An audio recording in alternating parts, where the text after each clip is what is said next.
सबैजनालाई स्वागत छ नेपाल अनलाइन स्कुलको युट्युब च्यानलमा। कक्षा 11 को सामाजिक अध्ययन तथा जीवनोपयोगी शिक्षा भन्ने जुन विषय छ त्यो विषयमा रहेको इकाइ 5 मा पर्ने भूगोल र सामाजिक सम्बन्ध भित्र रहेको पाठ 3 मा पर्ने विश्वका भौगोलिक विविधता र जनजीवनको बारेमा आज हामी यो भिडियोमा चर्चा गर्न गइरहेका छौँ। विशेष गरेर विश्वका भौगोलिक विविधता के रहेका छन्, कस्ता खालका कुराहरू चाहिँ विश्वको भूगोलमा आउँछन् र त्यहाँ कस्तो खालको जनजीवनहरू रहेका छन् भन्ने कुरा चाहिँ आज हामीले विशेष गरेर यो पाठमा बुझ्नेछौँ। र हामीलाई थाहा छ हाम्रो विश्व एकदम रोमाञ्चक र अनौठो छ। विश्वमा विविध प्रकारका भौगोलिक विशिष्टताहरू चाहिँ पाइन्छन्।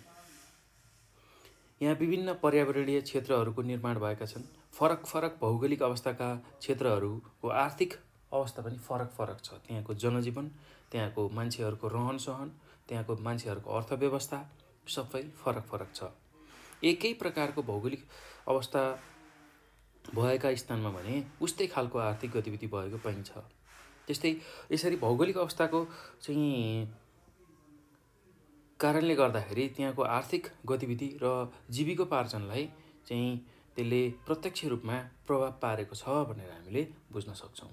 अब विशेष गरेर यो पाठमा चाहिँ हामीले के कुरा बुझ्नुपर्ने छ भन्ने कुरा अब चाहिँ हामी चर्चा गर्दैछौँ। म यसको सारांशको रूपमा अर्थात् सारको रूपमा यो पाठमा चाहिँ हामीले यो विश्वका भौगोलिक विविधता र जनजीवनमा के कुराहरू बुझ्छौँ त, यसको सार कुराहरू के हो भन्ने कुरा अब हामी चर्चा गर्दैछौँ। अब सर्वप्रथम त हामीले के बुझ्नु पर्यो भन्दाखेरि हाम्रो जुन विश्व छ त्यो चाहिँ विविध भौगोलिक विविधताले चाहिँ भरिपूर्ण छ। त्यसैले यसलाई विविध भौगोलिक विविधताले भरिएको फुलबारीको रूपमा पनि हामीले लिन्छौँ है त। त्यो कुरा हामीले बुझ्नु पर्यो। किनभने धेरै अब जुन भूगोल छ, कहीँ समतल छ, कहीँ चाहिँ एकदम ठुला ठुला पहाड छ, कहीँ चाहिँ हिमालहरू छ। हो यसरी चाहिँ विश्व छरिएर रहेको छ। कहीँ मरुभूमि मात्रै रहेको छ, कहीँ चाहिँ घाँसे मैदान मात्रै रहेको छ, कहीँ चाहिँ एकदमै बढी गर्मी हुने ठाउँ मात्र रहेको छ, कहीँ चाहिँ एकदमै चिसो हिउँ पर्ने ठाउँहरू रहेको छ, कहीँ चाहिँ एकदमै भारी वर्षा हुने ठाउँ छ, कहीँ चाहिँ एकदम अन्न फल्ने ठाउँ छ, कतै चाहिँ एकदमै फलफुलहरू फल्ने ठाउँ छ, कतै चाहिँ एकदमै अग्ला अग्ला र त्यसै गरी एकदमै होचा चाहिँ क्षेत्रहरू रहेको छ। त्यस्तै पहाडी क्षेत्रहरू रहेको छ, घाँसे मैदानहरू रहेको छ, मैदानी क्षेत्रहरू रहेको छ। हो यसरी विभिन्न यसरी भूबनोट भएको हुनाले विश्वमा चाहिँ विभिन्न अथवा विविध भौगोलिक विविधता रहेको छ भनेर हामीले भन्न सक्छौँ। र त्यसैले यसलाई चाहिँ विविध भौगोलिक विविधताले भरिएको साझा फुलबारीको रूपमा विश्वलाई लिन सकिन्छ। अब यही भौगोलिक विविधताले चाहिँ के गर्छ भन्दाखेरि यही भौगोलिक विविधताको कारण चाहिँ के हुन्छ भन्दाखेरि भौगोलिक अवस्थाले सम्बन्धित क्षेत्रमा बस्ने मानिसहरूको अर्थोपार्जन तथा आर्थिक गतिविधि निर्धारण गर्ने हुन्छ। कहाँनिर कस्तो भूगोलमा उनीहरू बसेका छन् त्यसले चाहिँ के गर्छ भन्दाखेरि उनीहरूको त्यहाँको अर्थव्यवस्था कस्तो खालको आर्थिक उपार्जन हुन्छ भन्ने कुरा चाहिँ निर्धारण हुन्छ। जस्तै कि हिमाली क्षेत्रमा बस्ने व्यक्तिहरू, जुन नेपालकै कुरा गर्दाखेरि हिमाली क्षेत्रमा बस्ने व्यक्तिहरूको अर्थोपार्जन भनेको अब त्यहाँ चाहिँ घाँसहरू प्रशस्त पाइने हुँदाखेरि त्यहाँ चाहिँ विशेष गरेर पशुपालन हुन्छ। त्यहाँ चाहिँ खेतीपाती हुँदैन, किनभने उर्वर माटो नभएको हुनाले, उर्वर जमिनहरू नभएको हुनाले त्यहाँ चाहिँ खेतीपातीहरू हुँदैन। तर त्यहाँ चाहिँ घाँसे मैदानहरू प्रशस्त भएको हुँदाखेरि त्यहाँ पशुपालन गरिन्छ। त्यस्तै अब तराई जुन क्षेत्र छ, तराई क्षेत्रमा समतल भूभागमा चाहिँ अन्नबालीहरू राम्रो हुने हुँदाखेरि त्यहाँ खेतीपाती गरिन्छ। अन्य पशुपालन चाहिँ व्यावसायिक रूपमा नभए पनि खेतीपाती चाहिँ राम्रोसँग हुन्छ। हो यो कुरा यसरी चाहिँ निर्धारण हुन्छ र त्यहाँको अर्थव्यवस्था, त्यहाँ चाहिँ के आम्दानी हुने भन्ने कुरा चाहिँ भौगोलिक अवस्था कस्तो छ भन्ने कुराले निर्धारण गर्छ है त। यति कुरा चाहिँ हामीले सुरुमा बुझ्नु पर्यो यो पाठमा। त्यसपछि अब विभिन्न ठाउँहरू छ जहाँ चाहिँ एकदमै धेरै गर्मी हुने, एकदमै धेरै पानी पर्ने, त्यसै गरी अत्यन्त सुक्खा हावापानी भएको क्षेत्र अथवा वर्षैभरि चिसो हुने ठाउँ, विश्वको अन्ड भण्डारको रूपमा रहेका समतल फाँटहरू, त्यसै गरी घाँसे मैदानहरू, त्यसै गरी सबैभन्दा अग्ला होचा पहाडहरू, हो त्यस्तै पहाडी क्षेत्रहरू। हो यो कुराको बारेमा हामीले अब विस्तृत रूपमा अध्ययन गर्दैछौँ। र सुरुमा चाहिँ हामी उष्ण प्रदेश, जसलाई चाहिँ हामी वर्षौँभरि चाहिँ एकदम गर्मी हुने क्षेत्र भनेर भन्छौँ, हो त्यसको बारेमा चर्चा गर्दैछौँ। उष्ण प्रदेश, त्यसलाई उष्ण प्रदेश भनिन्छ। भन्नुको मतलब वर्षौँभरि गर्मी हुने क्षेत्र। अब यो क्षेत्र चाहिँ कहाँ छ भन्दाखेरि विशेष गरेर दक्षिण अमेरिकाको अमेजन बेसीमा छ, जहाँ चाहिँ वर्षौँभरि गर्मी हुन्छ, एकदमै गर्मी हुने ठाउँ। दक्षिण अमेरिकाको अमेजन बेसीमा चाहिँ एकदमै गर्मी हुन्छ है त।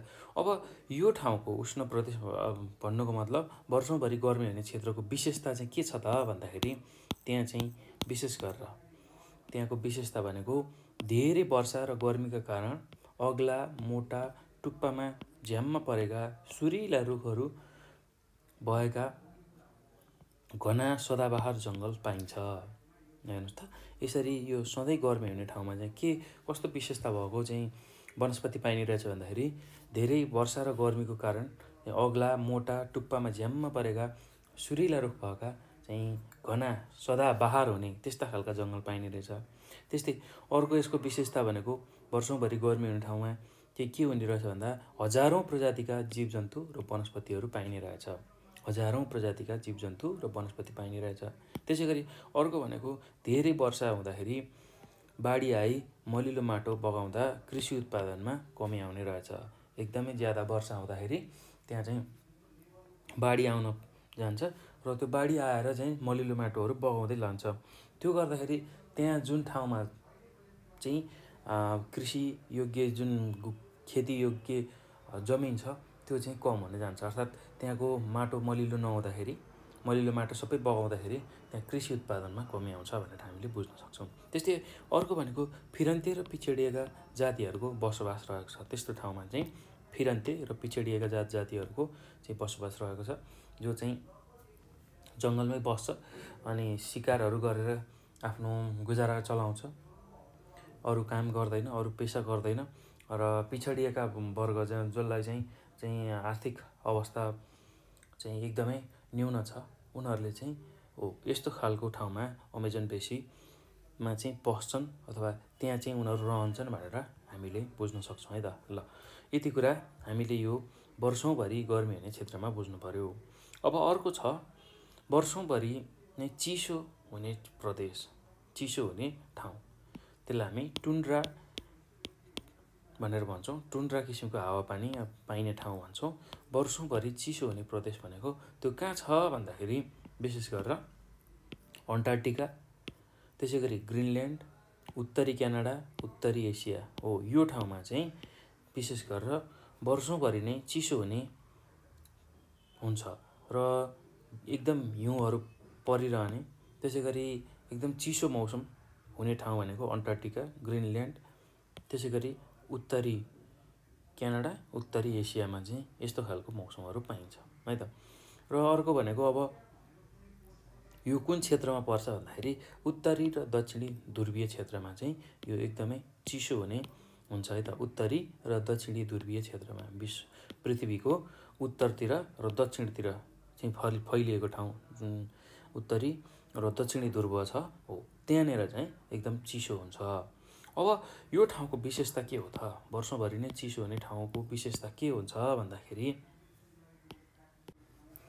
हिउँमा बस्ने इन्युट र एस्किमो जातिको बसोबास छ यो क्षेत्रमा। विशेष गरेर यो एकदम चिसो हावापानी पाइने क्षेत्रमा चाहिँ के छ भन्दाखेरि हिउँमा बस्ने खालको जुन जाति हुन्छ जसलाई हामी इन्युट र एस्किमो भनेर भन्छौँ हो, यिनीहरूको बसोबास रहेको छ।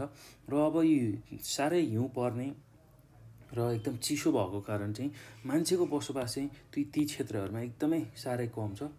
पातलो बस्तीहरू छ, एकदमै थोरै मान्छे मात्र बस्छन् है। त्यो हिउँलाई खप्न सक्ने खालको जाति मात्रै त्यहाँ बस्न सक्छ अथवा बस्छन् भनेर हामीले बुझ्नुपर्ने हुन्छ। अब अर्को भनेको न्यानो सामुद्रिक सिमानाको केही क्षेत्रमा सल्ला, धुपी जस्ता कोणधारी वनस्पति चाहिँ पाइन्छ।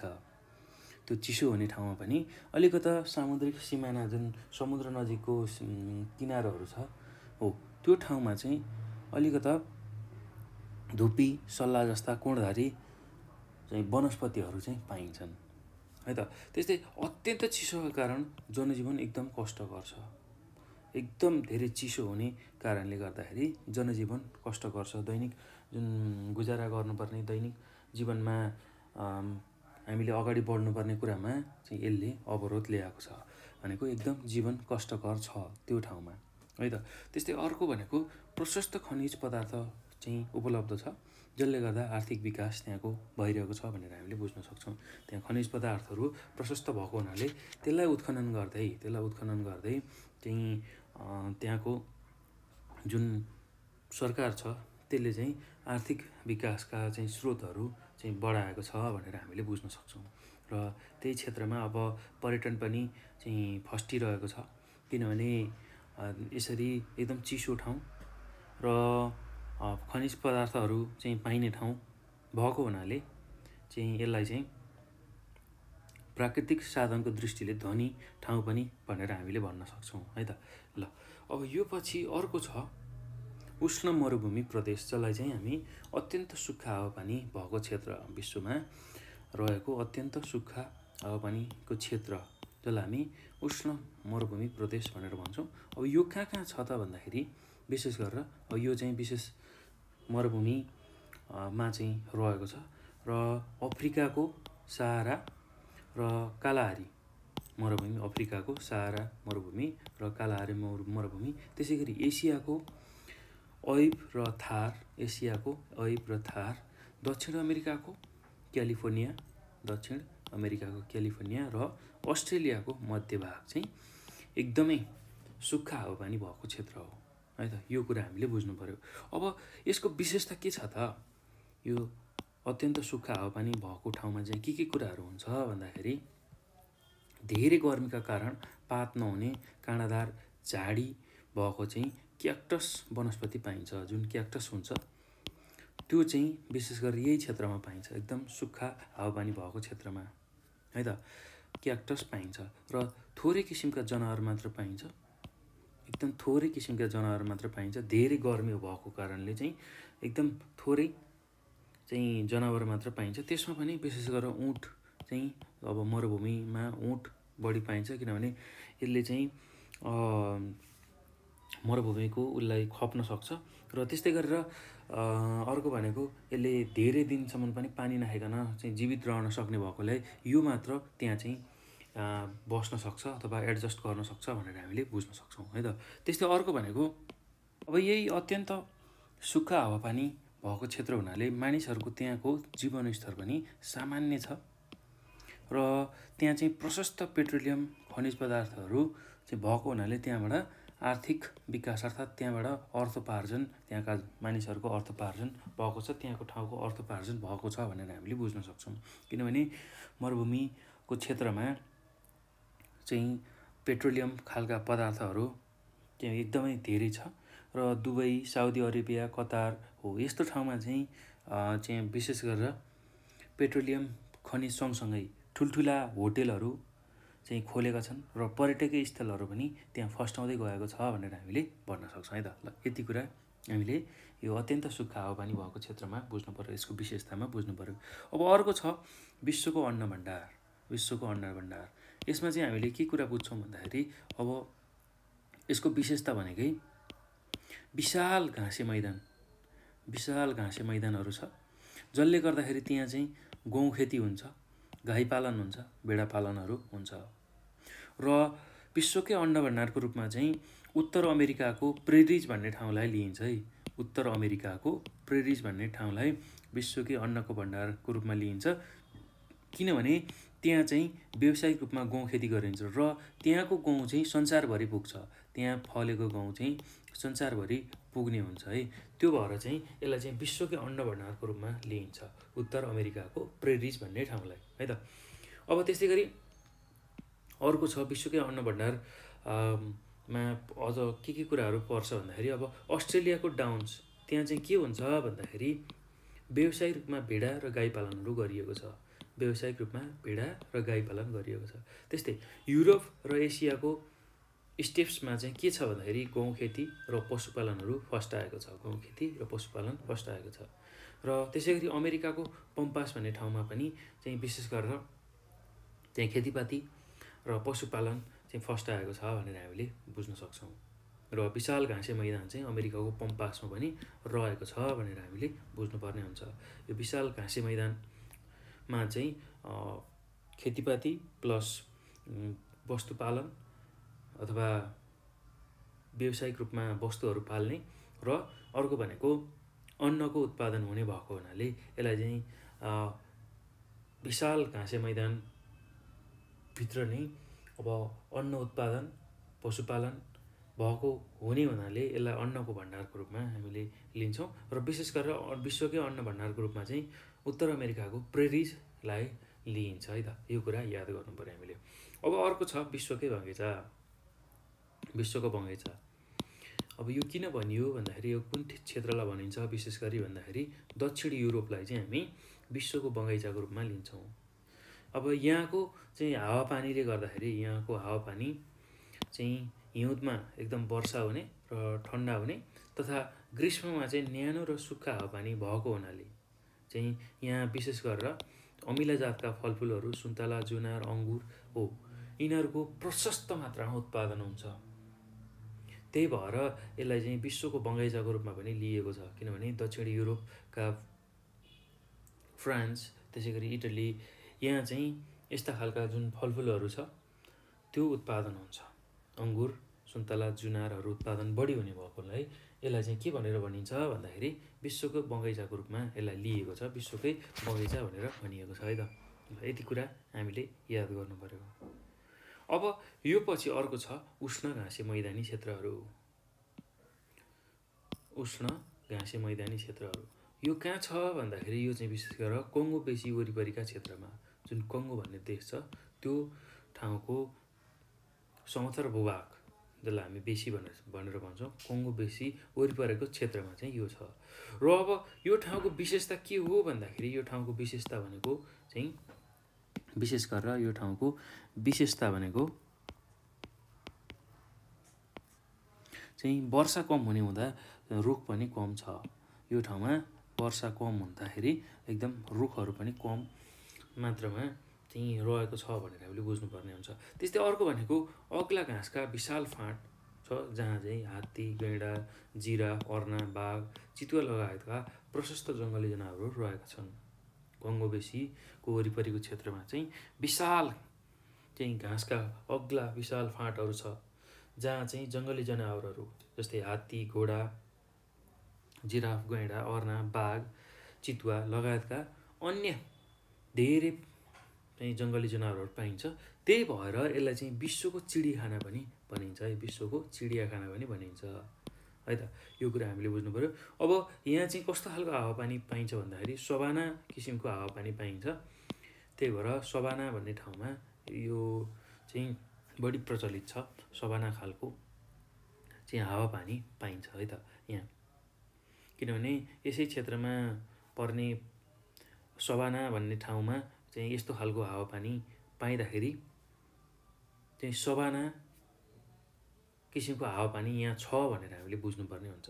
त्यस्तै अब अर्को भनेको यहाँ चाहिँ निकै पिछडिएको जात जातिको बसोबास रहेको छ र जसले चाहिँ के गर्छ भन्दाखेरि पशुपालन र फिरन्ते जीवन बिताउँछ। पशुपालन गर्ने र फिरन्ते जीवन बिताउने हुन्छ। उनीहरूको पशुहरू हुन्छ त्यही पाल्ने र फिरन्ते पशुहरू चराउने खाने त्यति मात्र उनीहरूले गर्छन् है त।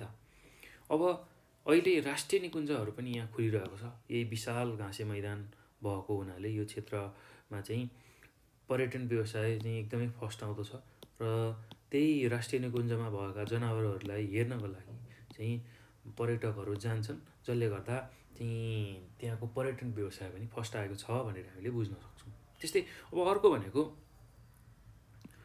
विश्वकै सबैभन्दा अग्लो र होचो भूभाग। विश्वकै सबैभन्दा अग्लो र होचो भूभाग र विश्वकै सबैभन्दा अग्लो भूभाग भनेको कहाँ छ भन्दाखेरि यो चाहिँ नेपालमा रहेको छ जसलाई हामी सगरमाथाको नामले चिन्छौँ। विश्वकै सबैभन्दा चाहिँ अग्लो शिखरको रूपमा सगरमाथा रहेको छ। यसको उचाइ 8848.84 हो। यसरी अहिले अलिकता यो उचाइ बढेको छ तपाईँहरूलाई थाहा होला हो। यति उचाइ चाहिँ रहेको छ है त। र चिसो उच्च पर्वतीय क्षेत्रको रूपमा यसलाई लिइन्छ है त। यो कुरा हामीले बुझ्नु पर्यो। विश्वको सबैभन्दा अग्लो ठाउँलाई चिसो एकदमै उच्च पर्वतीय क्षेत्रको रूपमा हामीले लिन्छौँ। त्यस्तै अब विश्वकै सबैभन्दा होचो भूभाग चाहिँ कहाँ छ त भन्दाखेरि त्यो चाहिँ मृत सागरमा छ जसलाई हामी डेड सी भनेर भन्छौँ। डेड सीमा रहेको छ है, त्यो कुरा हामीले बुझ्नु पर्यो। डेड सीमा रहेको छ विश्वको सबैभन्दा चाहिँ होचो भूभाग, र यो चाहिँ विशेष गरेर समुद्र सतहभन्दा 400 मिटर तल छ। समुद्रको सतहभन्दा पनि तल 418 मिटर तल चाहिँ रहेको छ। त्यसैले यो विश्वकै सबैभन्दा होचो भूभागको रूपमा यसलाई लिइन्छ। र यहाँनिर एउटा ताल छ, र त्यो ताल चाहिँ अत्यन्त नुनिलो तालको रूपमा चिनिन्छ। त्यो तालमा चाहिँ त्यो तालको पानी चाहिँ अत्यन्त नुनिलो छ भनेर चाहिँ बुझिन्छ है त। ल, यति कुरा तपाईँहरूले यसमा बुझ्नु पर्यो, सम्झनु पर्यो। अब यो पछि अर्को छ पहाडी क्षेत्र। पहाडी क्षेत्र, अब तपाईँहरूलाई थाहा नै छ पहाडी क्षेत्र भन्ने बित्तिकै अब यसको विशेषता के हो भन्दाखेरि, यसको विशेषता भनेको यातायातको कठिनाइको कारण जीवन कष्टकर हुन्छ, त्यो कुरा हामीलाई थाहा छ। अब पहाडी क्षेत्रमा बाटो सुलभ हुँदैन, जुन सहज बाटो हुन्छ तराई क्षेत्रमा अथवा सम्म ठाउँमा त्यस्तो खालको बाटो हुँदैन। त्यो बाटो राम्रो नभएको कारण यातायातमा पनि कठिनाइ हुन्छ, र यातायातको कठिनाइ अथवा यातायातको पहुँच अथवा यातायातको सुविधा राम्रो नहुँदा त्यहाँको जीवनस्तर चाहिँ एकदम कष्टकर छ भनेर हामीले बुझ्न सक्छौँ है त। ल, त्यस्तै अब पहाडी क्षेत्रमा बस्ने प्राय मान्छेहरू चाहिँ कृषि पेसामा संलग्न भएका हुन्छन्, कृषि पेसामा संलग्न रहेका हुन्छन्, र यहाँको जुन खेती छ त्यो चाहिँ निर्वाहमुखी खेती छ, अर्थात् गुजारा मात्र चल्ने खालको खेती, जहाँबाट चाहिँ भात खाना मात्र पुग्छ अथवा खाना खाना मात्र पुग्छ, र त्यहाँबाट आम्दानीहरू प्रशस्त हुँदैन। अर्थात् जुन नगदे बालीहरू लगाउने र पैसा उपार्जन गर्ने, पैसा कमाउने त्यो खालको वातावरण हुँदैन। निर्वाहमुखी खेती भनेको आफूलाई खानको लागि मात्र खेती गरिन्छ है त। त्यस्तै अर्को भनेको अब यो ठाउँमा चाहिँ, यो पहाडी क्षेत्रमा चाहिँ फलफुल, चिया, मकै, कोदो, जौ, अन्न यस्ता खालका चाहिँ बालीहरू उत्पादन हुन्छ। फलफुल, चिया, मकै, कोदो, जौ यस्तो खालको अन्न बाली उत्पादन हुन्छ। त्यस्तै पहाडी क्षेत्रमा ठन्डा खालको हावापानी पाइन्छ, ठन्डा खालको हावापानी। त्यसै गरी अब पहाडी क्षेत्रमा चाहिँ छरिएका बस्ती हुन्छन्। एउटा घर एक ठाउँमा छ भने एउटा घर यहाँतिर छ भने अर्को घर यति टाढा हुनसक्छ, यसरी है 4-5 मिनट लाग्ने एउटा घरबाट अर्को घर पुग्न। त्यस्तै यसरी चाहिँ बस्ती छरिएको हुन्छ, र यही बस्ती छरिएर बसेको कारण चाहिँ विकासका पूर्वाधारहरू पनि पुर्याउन कठिन छ। प्रत्येक घरमा त्यो विकासका पूर्वाधारहरू पुर्याउन कठिन छ। र यसै गरी पहाडी क्षेत्रमा के कुराहरू रहेको छ भन्दाखेरि सुन्दर झरनाहरू रहेको छ, बुधरा ताल पनि एकदमै राम्रो छ, सुन्दर छ, सुन्दर जमिनहरू छ। त्यसै गरी बेगले बग्ने नदी नाला छ, त्यसै गरी गहिरा गल्छीहरू छ, गहिरा गल्छीहरू छ। हिमाल भएकाले चाहिँ पर्वतारोहण, राफ्टिङ, प्याराग्लाइडिङ, बन्जी जम्प जस्ता साहसी पर्यटनको सम्भावना पनि यो पहाडी क्षेत्रमा रहेको छ। त्यस्तै अब पहाडी क्षेत्रको मुख्य व्यवसाय भनेको जडीबुटी सङ्कलन गर्नु हो। जडीबुटी सङ्कलन, यो ठाउँमा चाहिँ एकदम धेरै खालको चाहिँ जडीबुटीहरू पाइन्छ, र यहाँका मान्छेहरूको मुख्य व्यवसाय भनेको यही जडीबुटी सङ्कलन गर्ने लगायत पशुपालन, कृषिमा पनि यिनीहरू संलग्न हुन्छन्। यस्तो खालको व्यवसायमा पनि संलग्न हुन्छन् भनेर हामीले बुझ्नुपर्ने हुन्छ। त्यस्तै अब अर्को छ विश्वका मैदानी क्षेत्र हो। एकदम धेरै मैदान भएको क्षेत्रहरू चाहिँ कहाँ छन् भन्दाखेरि विशेष गरेर अमेरिकाको वासिङटन, न्युयोर्क, त्यस्तै जापानको टोकियो, कोरियाको सिउल, चीनको बेइजिङ, साङ्घाई, त्यस्तै ब्राजिलको रियो डी जेनेरियो, त्यसै गरी अस्ट्रेलियाको सिडनी, युरोपको लन्डन, पेरिस, बर्लिन लगायतका अधिकांश सहरहरू चाहिँ यो विश्वको मैदानी क्षेत्रहरूको रूपमा पहिला थियो। अहिले चाहिँ त्यहाँ ठुला ठुला सहरहरू, बस्तीहरू चाहिँ बनेको छ, बस्तीहरू बसेको छ। अमेरिकाको वासिङटन, न्युयोर्क, जापानको टोकियो, कोरियाको सिउल, चीनको बेइजिङ, साङ्घाई, ब्राजिलको रियो डी जेनेरियो, अस्ट्रेलियाको सिडनी, युरोपका लन्डन, पेरिस, बर्लिन जुन चाहिँ जर्मनीमा छ हो, त्यो लगायतको अधिकांश सहरहरू चाहिँ विश्वको मैदानी क्षेत्रको रूपमा रहेको थियो। अहिले चाहिँ त्यहाँ सहरहरू बनेको छ है त। अब यही मैदानी भूभागको कारण चाहिँ त्यहाँको जनजीवन एकदम सहज छ, त्यहाँको जनजीवन एकदम सहज छ, र यातायातको विकास मुख्य गरेर त्यो मैदानी भाग भएको हुनाले यातायातको विकास र यातायात पुर्याउन एकदम सजिलो भएको हुनाले त्यहाँ चाहिँ के छ भन्दाखेरि उद्योग, व्यापार, सेवा यस्ता खालका क्षेत्रहरू चाहिँ एकदमै धेरै फस्टाएको छ। र अर्को कुरा यो ठाउँ कस्तो ठाउँ हो भन्दाखेरि जहाँ चाहिँ समुद्री किनार छ, समुद्री किनारको चाहिँ वरपर चाहिँ बस्तीहरू चाहिँ रहेको छ, सहरहरू रहेको छ। त्यो भएको हुनाले समुद्री किनारमा बस्ने भएको कारणले यहाँ चाहिँ पर्यटन र मत्स्य व्यवसाय पनि फस्टाएको छ भनेर हामीले बुझ्न सक्छौँ। पर्यटन र मत्स्य व्यवसाय पनि एकदमै राम्रो छ भनेर चाहिँ बुझ्न सक्छौँ। र हामीलाई के थाहा हुनुपर्छ भने विश्वका अधिकांश बस्तीहरू चाहिँ नदी र समुद्रको किनारमा चाहिँ विकास भएको पाइन्छ। जस्तै कि अब प्राचीन सभ्यताका जुन बस्तीहरू छ, मिस्र, मेसोपोटामिया, वाङ्गो र सिन्धु घाटीका सभ्यताहरू चाहिँ यही नदी किनारमा नै चाहिँ विकास भएको भनेर हामीले मान्न सक्छौँ। अब त्यसै गरी आधुनिक सहरहरू चाहिँ जुन ठुला नदीका किनार वा समुद्री किनारमा मात्रै विकास भएको छ। यसरी पानीको नजिकै बस्नुमा पानीको उपलब्धता नै प्रमुख हो अथवा मुख्य हो भनेर हामीले भन्न सक्छौँ है। समुद्रको वरपर अथवा खोला नालाको वरपर चाहिँ बस्तीहरू किन बसे, अर्थात् यो जुन ठुला ठुला मैदानहरू छ हो, त्यो मैदानहरूमा चाहिँ किन बस्ती बस्यो भन्दाखेरि त्यहाँ चाहिँ खोला अथवा नदीको सुविधा, त्यो भन्नुको मतलब पानीको सुविधा भएर त्यहाँ चाहिँ बस्तीहरू बसेको भन्ने हामीले बुझ्नुपर्ने हुन्छ है त। र यति कुरा चाहिँ तपाईँहरूले यो पाठको मूल भावमा अथवा यसको सारांशमा बुझ्नुपर्ने हुन्छ है त। यो पाठको सारांशमा तपाईँहरूले यो कुराहरू बुझ्नुपर्छ। विश्वको भौगोलिक विविधता र जनजीवनमा हामीले चाहिँ विशेष गरेर के कुरा बुझ्नु पर्यो भने अब धेरै विविधताले भरिएको एउटा साझा फुलबारीको भौगोलिक विविधता र जनजीवनले भरिएको साझा फुलबारीको रूपमा विश्वलाई लिइन्छ। त्यसमा वर्षौँभरि गर्मी हुने क्षेत्र पनि छ, त्यसरी वर्षौँभरि धेरै चिसो हुने क्षेत्रहरू पनि छ, अत्यन्त सुक्खा हावापानी भएको क्षेत्र पनि छ, विश्वकै अन्न भण्डारको रूपमा रहेको ठुल्ठुला चाहिँ घाँसे मैदानहरू पनि यहीँ रहेको छ विश्वमै। त्यसै गरी फलफुलै मात्र उत्पादन हुने ठाउँहरू पनि छ, त्यसलाई विश्वको बगैँचा भनेर भन्छौँ। र एकदमै ठुलो घाँसे मैदानहरू छ जहाँ चाहिँ विभिन्न किसिमका जङ्गली जनावरहरू पाइन्छ र त्यसलाई विश्वकै चिडियाखानाको रूपमा पनि हेरिएको छ। त्यस्तै विश्वकै सबैभन्दा अग्ला र होचा चाहिँ ठाउँहरू पनि रहेको छ। त्यस्तै पहाडी क्षेत्र र विश्वकै मैदानी क्षेत्रहरू चाहिँ यहीँ विश्वमै रहेको छ, यही भूधरातलमै रहेको छ हो। यसरी चाहिँ हामीले विश्वका भौगोलिक विविधता र जनजीवन त्यही अनुसारको जनजीवन भौगोलिक विविधता अनुसार चाहिँ त्यहाँ त्यही अनुसारको मान्छेहरूको रहनसहन रहेको छ भनेर हामीले यो पाठमा बुझ्नुपर्ने हुन्छ। र यति कुरा चाहिँ हामीले यो पाठमा बुझ्नुपर्छ है त। ल अब यो पछि हामी यो पाठमा सोध्न सक्ने खालको सम्भावित प्रश्नहरूको बारेमा चर्चा गर्छौँ। सम्भावित प्रश्नहरूको बारेमा चर्चा गर्दैछौँ।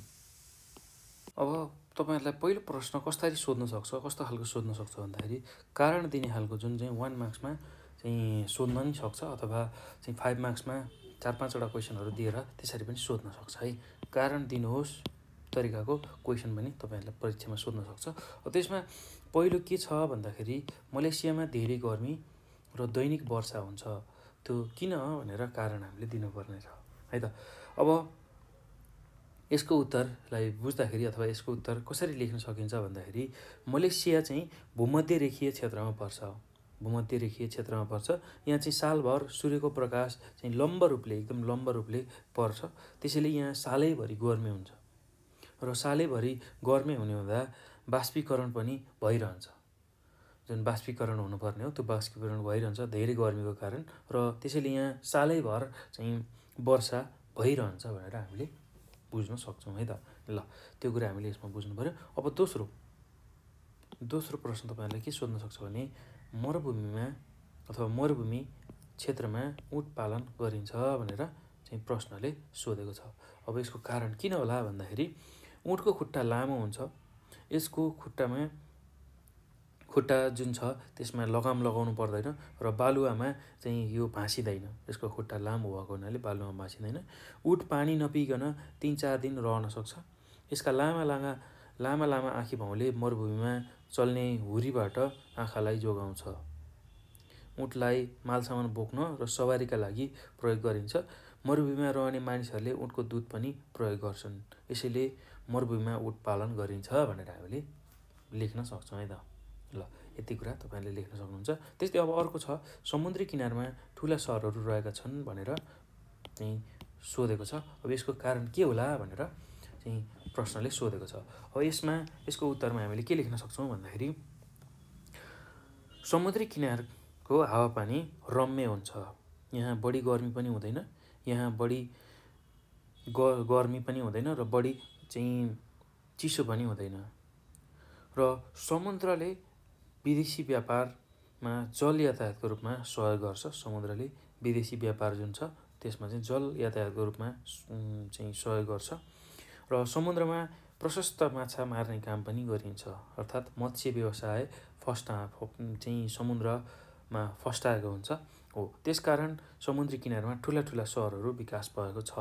विशेष गरेर यो व्यापारिक हिसाबले अर्थात् व्यापार गर्नको लागि एउटा सामान अर्को ठाउँमा पुर्याउनका लागि चाहिँ जलमार्गको प्रयोग गरिन्छ हो, जुन चाहिँ एकदम सस्तो हुन्छ, सहज हुन्छ र जहाजबाट ठुला ठुला पानी जहाजबाट चाहिँ एक ठाउँबाट अर्को ठाउँमा माल पठाइन्छ। त्यसरी चाहिँ समुद्र वरपर नै चाहिँ बस्ती अथवा ठुला ठुला सहरहरू रहेका छन् भनेर हामीले भन्न सक्छौँ। त्यस्तै अब अर्को प्रश्न के छ भन्दाखेरि इटली र ग्रिसमा फलफुल खेती गरिन्छ भनेर चाहिँ प्रश्नले सोधेको छ। यसको अब हामीले कारण दिनु पर्यो। किन भन्दाखेरि इटली र ग्रिस भूमध्य सागरीय प्रदेशमा पर्छन्। भूमध्य सागरीय प्रदेशमा पर्छन्। यी दुवै देश भूमध्य सागरका छेउछाउमा छन्। यहाँ चाहिँ गर्मीमा सुक्खा र न्यानो हुन्छ भने हिउँदमा ठन्डा र वर्षा हुन्छ। गर्मीमा एकदम सुक्खा र न्यानो र हिउँदमा ठन्डा र वर्षा हुन्छ हो। त्यही कारणले यस्तो खालको हावापानीले गर्दाखेरि यहाँ चाहिँ अमिलो र रसिलो खालको फलफुलको उत्पादनको लागि योग्य हावापानी रहेको छ। र त्यसैले गर्दा यहाँ सुन्तला, त्यही अङ्गुर, कागती, त्यसै गरी जुनार, अन्जिर जस्ता फलफुलहरूको उत्पादन बढी हुन्छ। त्यसैले ग्रिस र इटलीलाई चाहिँ फलफुल उत्पादन हुने ठाउँ भनेर पनि भनिन्छ। अर्थात् विश्वकै बगैँचाको रूपमा पनि यिनीहरूलाई लिन सकिन्छ है त। ल अब अर्को प्रश्न छ, हिमाली र पहाडी क्षेत्रका मानिसहरू तराई र पेशीतर्फ झरिरहेका हुन्छन् भनेर चाहिँ प्रश्नले सोधेको छ। अब यसको कारण हामीले दिनुपर्ने छ। अब यसमा हामीले के कुरा लेख्न सकिन्छ भने हिमाली र पहाडी भूभाग चाहिँ होचो अग्लो हुन्छ। यहाँ खेतीका लागि राम्रो मलिलो माटो कम पाइन्छ। बाटोघाटो बनाउन कठिन र खर्चिलो छ। वर्षायाममा बाढी पहिरोको प्रकोप भइरहन्छ। यहाँ शिक्षा, स्वास्थ्य, उद्योग, व्यापार आदिको विकासको जुन क्रम छ त्यो चाहिँ कम मात्रामा मात्र हुन्छ। बढी परिश्रम गरी जीवनयापन गर्नुपर्ने हुन्छ। त्यसै गरी मैदानी र बेसीतर्फ चाहिँ माटो मलिलो भएको कारण चाहिँ खेतीपाती हुन्छ। खाद्यान्नको कमी हुँदैन। बाटोघाटोको सुविधा पनि हुन्छ। उद्योग व्यापारको पनि त्यहाँ विकास भएको हुन्छ। यहाँ शिक्षा, स्वास्थ्य आदि जुन कुराहरू छ त्यसको पनि राम्रो विकास भएको हुन्छ।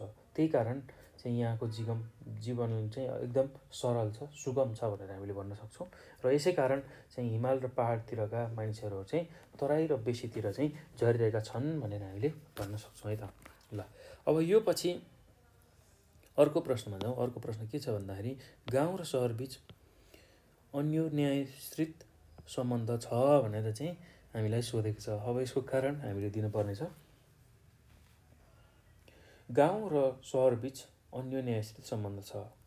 गाउँ र सहर एकअर्काका चाहिँ परिपूरक हुन्, अर्थात् एकअर्काका पूरक अथवा परिपूरक हुन्। गाउँमा खेतीपाती गरिन्छ। खाद्यान्न, फलफुल, सागपात आदि फल्छ। उखु, त्यसै गरी जुट, चिया आदिको उत्पादन हुन्छ। सहर बजारमा चाहिँ उद्योगहरू रहेका हुन्छन्। सहरको मानिसहरूका लागि आवश्यक तयारी सामग्रीहरू, त्यसका साथसाथै तरकारी, सागपात, खाद्यान्न चाहिँ गाउँ बेसीले पुरा गर्छन्। त्यस्तै उद्योगलाई चाहिने कोरा सामानहरू जुन चाहिँ र मेटेरियल भनेर भनिन्छ हो, त्यो चाहिँ कहाँबाट आउँछ भन्दा गाउँबाट आउँछ। र उद्योगमा काम गर्ने मजदुरहरू चाहिँ गाउँबाट नै आउँछन्। गाउँवासीलाई चाहिने लत्ता कपडा, औषधि र अन्य जुन घरायसी सरसामानहरू छ त्यो चाहिँ कहाँबाट पुरा हुन्छ भन्दाखेरि सहरबाट पुरा हुन्छ। यसरी गाउँले सहरलाई पालेको छ भने सहरले गाउँलाई पालेको छ। त्यो भएर गाउँ र सहरबीच अन्योन्याश्रित सम्बन्ध छ भनेर हामीले भन्न सक्छौँ है त। ल यति कुरा तपाईँहरूले याद गर्नु पऱ्यो। अब अर्को प्रश्नमा जाउँ। अर्को प्रश्न तपाईँहरूलाई के सोध्न सक्छ यो पाठबाट भन्दाखेरि भौगोलिक विविधताले समाजमा पार्ने असरहरूलाई उल्लेख गर्नुहोस् भनेर प्रश्नले सोधेको छ। अब यसमा हामीले के कुराहरू लेख्न सक्छौँ भने भौगोलिक विविधताले समाजमा पार्ने असरहरू निम्न छन् भनेर बुदागत रूपमा यसलाई लेख्न सक्छौँ। अब पहिलो बुदामा हामी के लेख्न सक्छौँ भन्दाखेरि धेरै चिसो ग्रिनल्यान्ड जस्ता ठाउँमा बस्ने मानिसहरूको जीवन कष्टकर छ। त्यस्तै अब दोस्रो बुदामा गर्मी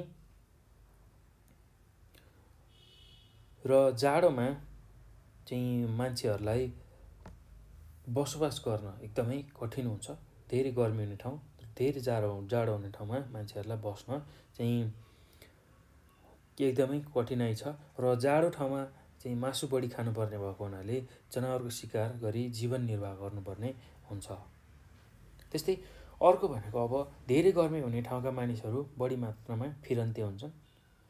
यहाँका मानिसहरू चाहिँ अल्छी हुन्छन् र रोग व्याधिको प्रकोप पनि यहाँ बढी हुन्छ, किनभने चाहिँ धेरै गर्मी हुने ठाउँका मान्छेहरू फिरन्ते जीवन बिताउँछन्। आनन्दले चाहिँ एक ठाउँबाट अर्को ठाउँमा घुम्ने डुल्ने काम गर्छन्, अल्छी हुन्छन्, काम गर्दैनन् र त्यहाँको चाहिँ रोग व्याधि जस्ता प्रकोपहरू एकदम बढी हुन्छ। जस्तै कि अब अफ्रिकाकै कुरा गर्ने हो भने विभिन्न समयमा विभिन्न चाहिँ रोगहरू त्यहाँबाट चाहिँ विकास भइरहेको देखिन्छ, किनभने त्यहाँ चाहिँ धेरै गर्मी हुने भएकाले मान्छे फिरन्ती जीवन चाहिँ बिताउने हुन्छन् र विभिन्न रोग व्याधिहरू त्यहाँ आइरहेको हुन्छ।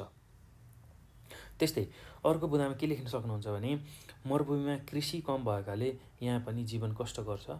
यहाँ ऊँट मालसामान बोक्न र सवारी साधनका लागि प्रयोग गरिन्छ भनेर हामीले लेख्न सक्छौँ।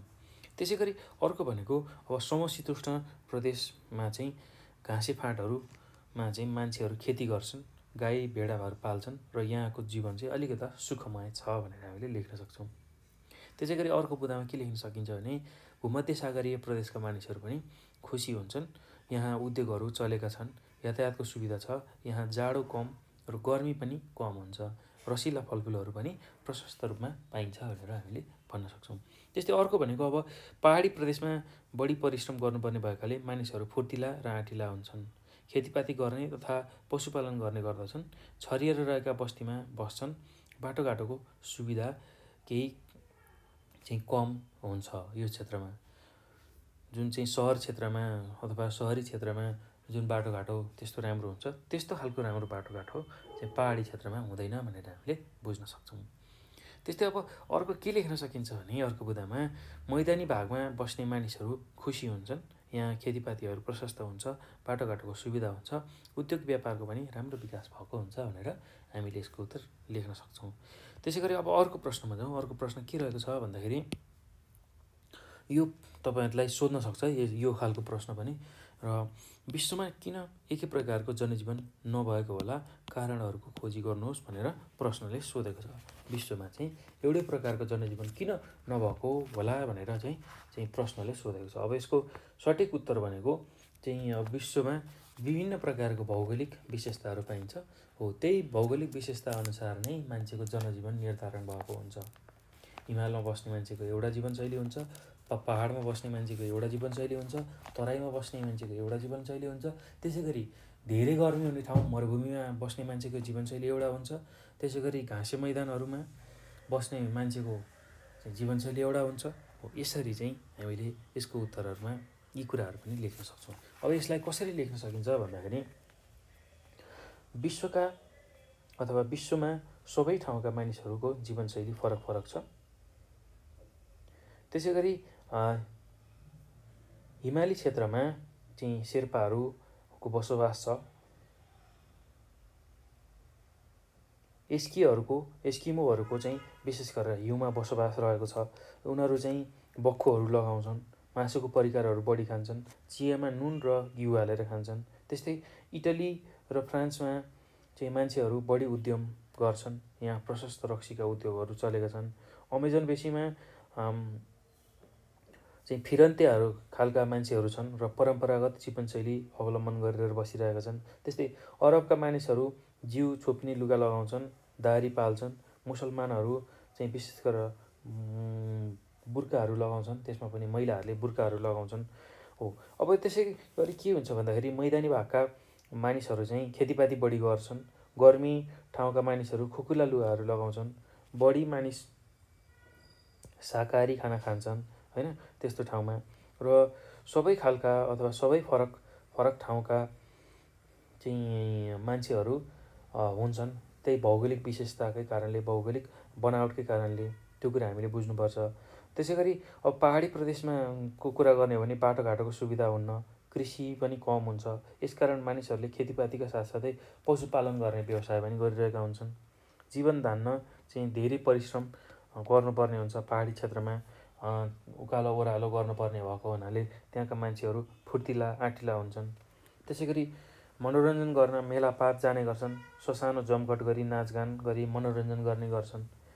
त्यस्तै तराईमा जीवन सुगम छ। यहाँको खाद्यान्न को भण्डारको रूपमा तराई रहेको हुँदाखेरि खाद्यान्न प्रशस्त मात्रामा छ भनेर हामीले लेख्न सक्छौँ। त्यस्तै बाटोघाटोको सुविधा पनि राम्रो हुन्छ यो ठाउँमा।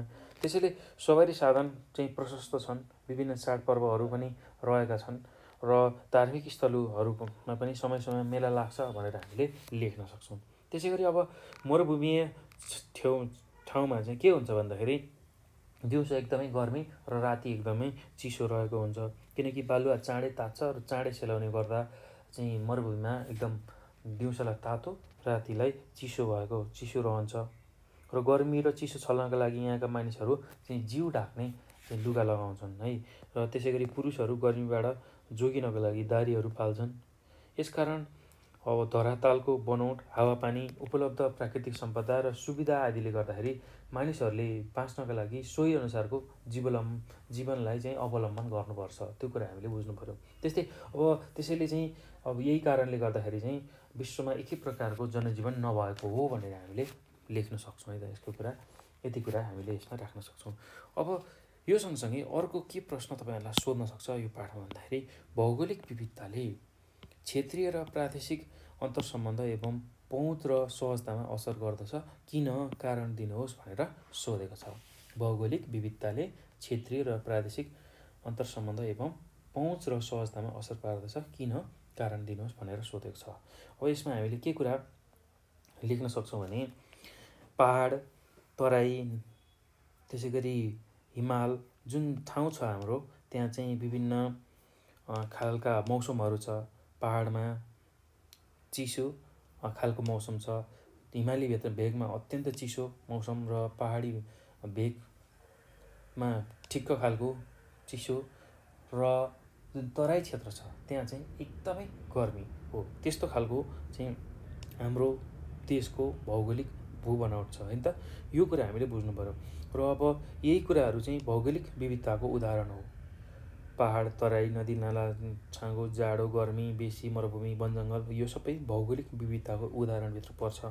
त्यस्तै यातायातको साधनको विकास तथा सञ्चार साधनको विकासले क्षेत्रीय तथा प्रादेशिक अन्तर्सम्बन्ध तथा पहुँच र सहजतालाई चाहिँ प्रभाव पारेको हुन्छ भनेर हामीले बुझ्नुपर्ने हुन्छ। त्यस्तै अर्को के कुरा बुझ्नुपर्ने हुन्छ भन्दाखेरि यातायातका साधन जस्तै सडक मार्ग, जलमार्ग, हवाई मार्ग, रेलमार्ग आदिको विकास भएको छ भने एकै ठाउँबाट अर्को ठाउँमा जानका लागि चाहिँ यही कारणले सजिलो भएको छ। यही विभिन्न यातायातका साधनको कारण एक ठाउँबाट अर्को ठाउँमा हामी सहजै जान पाइरहेका छौँ। अब यसबाट सो स्थानको पहुँच्दामा सहज हुन्छ। यातायातको साधनले अथवा यातायातको विकासले चाहिँ क्षेत्रीय तथा प्रादेशिक सम्बन्ध स्थापना गर्न पनि सहज भएको छ। यातायातको विकासले सञ्चार साधनको विकासमा चाहिँ मद्दत पुर्याउँछ। Telephone, radio, television, mobile phone आदि जस्ता प्रयोगका लागि ठाउँ ठाउँमा टावरहरू सहज रूपले स्थापित गर्न सकिएको छ। त्यस्तै तराईको क्षेत्र चाहिँ समतल भएको हुनाले यातायात साधनहरूको विकास गर्न चाहिँ एकदम सहज भएको छ। यातायातको साधन सँगसँगै सञ्चारको साधनको पनि राम्रो विकास भएको छ। यसरी क्षेत्रीय तथा प्रादेशिक अन्तर्सम्बन्ध चाहिँ स्थापना गर्न सहज भएको छ भनेर हामीले लेख्न सक्छौँ है त। त्यसै गरी अब अर्को के कुरा थप्न सकिन्छ यसमा भने पहाडी क्षेत्र तथा हिमाली क्षेत्र चाहिँ होचो अग्लो भूभागले भरिएको छ। पहिरोको सम्भावना चाहिँ रहेको छ। यस्ता ठाउँमा यातायातको साधनको राम्रो विकास गर्न चाहिँ कठिनाइ भइरहेको छ। यातायात र अन्य कुराहरू पनि यहाँ खर्चिलो छ। सडक यातायात पनि खर्चिलो र कठिन छ। रेलमार्ग र जलमार्ग त सम्भावना नै हुँदैन पहाडी क्षेत्रमा। हवाई मार्ग विकास गर्न पनि चाहिँ समस्या हुन्छ अथवा चाहिँ एकदम बढी खर्च लाग्ने हुन्छ। त्यसै गरी खराब मौसमले गर्दा हवाई दुर्घटनाको सम्भावना पनि यसमा यो पहाडी क्षेत्रमा भइरहेको हुन्छ। पहाडी भूभागले पनि हवाई चालकलाई तर्साउँछ।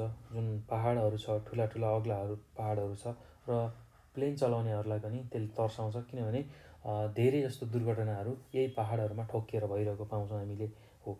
अब यो कुरा हामीले बुझ्नु पर्यो। त्यस्तै यातायातको कठिनाइले सञ्चार साधनको विकासमा समस्या उत्पन्न भएको छ। यसबाट क्षेत्रीय तथा प्रादेशिक अन्तर्सम्बन्ध स्थापना गर्न पनि सहजीकरण भएको छैन र विराटनगरबाट ओलङचुङ गुल्ला पुग्न सजिलो छैन। सानो विपद आइपर्दा पनि सहायता पुर्याउन चाँडै सकिँदैन, त्यस्तो खालको समस्या छ।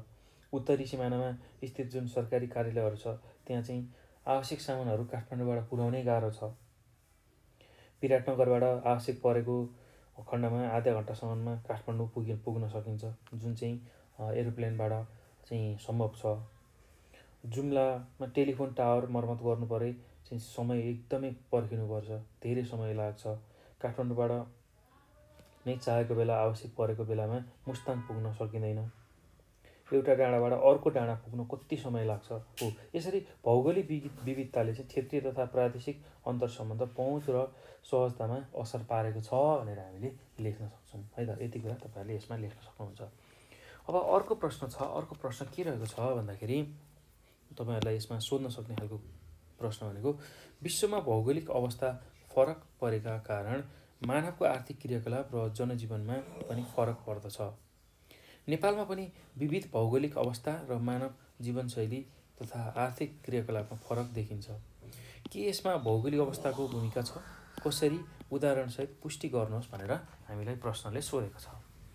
ल, अब यसमा हामीले के कुरा बुझ्नु पर्यो भने के कुरा बुझ्नुपर्ने छ भन्दाखेरि अब विश्वमा चाहिँ भौगोलिक अवस्था फरक भएको कारण कहीँ चाहिँ सम्मो, कहीँ चाहिँ अग्लो, कहीँ चाहिँ मरुभूमि मात्र, कहीँ चाहिँ अन्य यस्तै खालका घाँसे मैदानहरू भएको कारणले चाहिँ त्यहाँको बस्ने मान्छेहरूको आर्थिक क्रियाकलाप र जीवनशैली पनि फरक रहेको छ है त। र त्यही अनुसार नेपालमा पनि त्यही कुरा हुन्छ कि हुँदैन, यसलाई हुन्छ भने कसरी भनेर चाहिँ कारणसहित प्रश्न पार्नुहोस् भनेर तपाईँलाई प्रश्नले सोधेको छ। अब यसमा हामीले के उत्तर लेख्न सक्छौँ भन्दाखेरि नेपालमा पनि हिमाली, पहाडी र तराईतिरका मानिसहरूको जीवनशैलीमा भौगोलिक अवस्थाले प्रभाव पारेको देखिन्छ। शेर्पा, भोटे, मुस्ताङ्गी आदि हिमाली प्रदेशमा बस्छन्।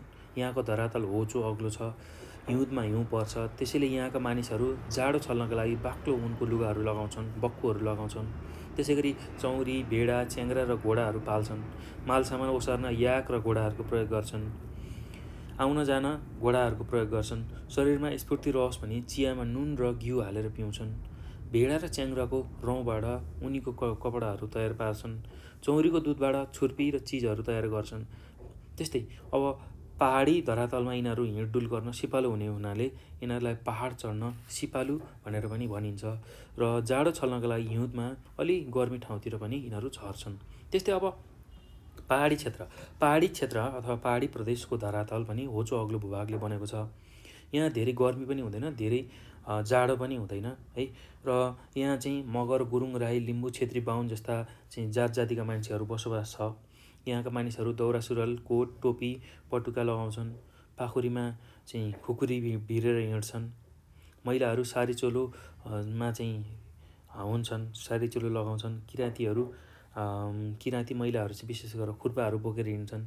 यहाँका मानिसहरूले जीवन धान्नको लागि खेतीपाती का साथसाथै चाहिँ गाई बस्तु, भेडा बाख्रा आदि पाल्छन् र कठिन भौगोलिक धरातलको कारणले चाहिँ यहाँ चाहिँ जीवन धान्न पनि मुस्किल छ, किनभने उकालो ओह्रालो गर्नुपर्ने भएको हुनाले यहाँको मान्छेहरूमा स्फूर्ति र आँट एकदमै बढी हुन्छ। त्यसै गरी डोकोमा पानी होस् वा सामान बोक्ने चाहिँ जुन प्रचलन छ त्यो अहिले पनि यहाँ छ। घाँस दाउरा काटेर पशु पालन गर्ने पनि अझै यहाँ त्यस्तो खालको चाहिँ व्यवस्था छ। ठुला बजार चाहिँ जताततै हुँदैनन्। पहाडी क्षेत्रमा बजार धाउनलाई चाहिँ धेरै हिँड्नुपर्ने, धेरै चाहिँ आवाजात गर्नुपर्ने हुनसक्छ। त्यसै गरी आवश्यक वस्तु खरिद गर्न चाहिँ पहाडी क्षेत्रबाट हाट बजार नै लाग्नुपर्ने अथवा सहरहरू मुख्य सहरहरूमै जानुपर्ने त्यस्तो खालको चाहिँ व्यवस्था छ, त्यस्तो खालको चाहिँ अवस्था छ है त। अब काम गर्न ताकत चाहिने हुँदा तथा कठिनाइ बिर्सनका लागि मांसाहारी खाने बढी प्रयोग हुन्छ। मांसाहारी चाहिँ बढी खान्छन् र तराईमा गर्मी बढी हुन्छ, वर्षायाममा प्रशस्त मात्रामा चाहिँ वर्षा हुन्छ, यो चाहिँ तराई क्षेत्रमा। र माटो मलिलो भएको कारणले चाहिँ यहाँ चाहिँ वर्षे बाली र हिउँदे बाली दुवै खालको बालीहरू लगाइन्छन्। र यहाँको क्षेत्र अलिक गर्मी भएको हुनाले पुरुषहरू चाहिँ धोतीहरू लगाउँछन्, कमिजहरू लगाउँछन्, खुकुलो लुगा लगाउँछन् भने महिलाहरू साडी चोलो लगाउँछन्। यसबाट गर्मी छल्नको लागि सजिलो हुन्छ। त्यस्तै खेतीपातीमा लाग्नु परेकाले खेतीबाट फुर्सद भएको मौसममा चाडपर्वहरू मनाउने गर्छन्, शाकाहारी खाना बढी प्रयोग गर्छन्। तराईमा आवजात गर्न सजिलो हुन्छ किनकि यहाँ चाहिँ समतल जमिन रहेको छ, त्यो कुरा हामीले बुझ्नुपर्छ है। अनि अर्को भनेको तराई क्षेत्रमा चाहिँ धेरै चाहिँ खेतीपाती गर्ने हुँदाखेरि यहाँ अन्नको अथवा खाद्यान्नको अभाव हुँदैन, यसैले यहाँका मानिसहरूलाई चाहिँ बढी परिश्रम गर्नु पर्दैन भनेर हामीले बुझ्न सक्छौँ। हो, यसरी चाहिँ नेपालमा विभिन्न मानिसहरूको चाहिँ जीवनशैली चाहिँ यही भौगोलिक अवस्थाले प्रभाव पारेको छ भनेर हामीले यसको उत्तरमा लेख्न सक्छौँ है त। ल यति कुरा चाहिँ तपाईँहरूले यसमा लेख्न सक्नुहुन्छ। अब हामीले विशेष गरेर यो भिडियो हेरिसक्दा के कुराहरू बुझ्यौँ भन्दाखेरि विश्वमा कस्तो खालको चाहिँ भौगोलिक विविधता छ र त्यहाँको जनजीवन कस्तो छ भन्ने कुराहरू आज यो भिडियोमा चर्चा गऱ्यौँ र साथसाथै यो पाठमा सोध्न सक्ने चाहिँ प्रश्नहरूको बारेमा पनि छलफल गऱ्यौँ। र अब यो भिडियो हेरिसक्दा तपाईँहरूले धेरै कुराहरू बुझिसक्नु भएको छ र केही कुराहरू बुझ्नु भएन भने तपाईँहरूले हामीलाई 9849595895 यो नम्बरमा हामीलाई चाहिँ कल गरेर भन्न सक्नुहुन्छ। र त्यस्तै गरेर यही नम्बरको वाट्सएप, भाइबर र टेलिग्राममा पनि हामीलाई आफ्नो जिज्ञासा समस्याहरू राख्न सक्नुहुन्छ, आफूले नबुझेको कुराहरू भन्न सक्नुहुन्छ। र साथसाथै नेपाल अनलाइन स्कुलको फेसबुक पेज, त्यसै गरी इन्स्टाग्राम र टिकटकमा पनि हामीलाई फलो गरेर चाहिँ आफ्नो समस्याहरू राख्न सक्नुहुन्छ, आफूले नबुझेको कुराहरू भन्न सक्नुहुन्छ र हामी त्यसको समाधान तपाईँहरूमा लिएर आउँछौँ है त। र साथसाथै अब यो भिडियो हेरिसकेपछि तपाईँहरूले यसलाई सेयर गर्न नभुल्नु होला र यसलाई चाहिँ सक्दो सेयर गर्नुहोस्, लाइक गर्नुहोस्, कमेन्ट गर्नुहोस् र नेपाल अनलाइन स्कुलको युट्युब च्यानललाई सब्सक्राइब गर्नुभएको छैन भने सब्सक्राइब गर्नु होला, किनभने हामीले यस्तै खालका एजुकेसनल भिडियोहरू तपाईँहरूको लागि लिएर आउने गर्छौँ। र त्यो भिडियोलाई नछुटाइकन हेर्नको लागि तपाईँहरूले चाहिँ नेपाल अनलाइन स्कुलको युट्युब च्यानललाई सब्सक्राइब गर्नु होला, बेल आइकन दबाउनु होला। र यति भन्दै म यो भिडियोबाट बिदा हुन्छु। तपाईँको समय शुभ रहोस् र भिडियो हेर्नुभएकोमा सबैजनालाई धेरै धेरै धन्यवाद।